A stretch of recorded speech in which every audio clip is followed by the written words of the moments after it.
بسم الله الرحمن الرحيم. الحمد لله رب العالمين، والصلاة والسلام على أشرف المرسلين سيدنا ومولانا محمد صلى الله عليه وسلم. السلام عليكم ورحمة الله وبركاته.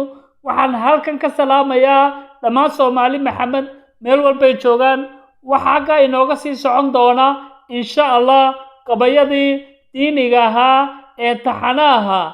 waxa gabayga maanta la yiraahdo ogolaansho alle wuxuuna ku bilaabmayaa insha Allah sidan: ogolaanshaha alle iyo aqbalkiisa lagu socdaa, cid uuna alle ajiibin ma aflaxdo. raalli ahaanshaha alle iyo amarkiisa shaqaysa, wax uuna alle doonin ma ahaadaan. adeecidda alle iyo naxariistiisa aawan iyo fadligiisa jannada udgoon iyo albaabada fardowsa lagu galaa. adduunyada irideeda ifka oolidiisa iyo arsaaqda eebaa bixiya. ma uriyo janno ruuxii dhaga adkaadee xaqa ka ilduufa iyo jiritaanka allaha weyn. ninkii istiidsiiya samaha ku ambada dariiqa ibliis, wanaaggana iska indhatiraa ku olola naare. ama khayr ku hadal ama aamus, ereyada xigmadaysan naftaada ku ilaali.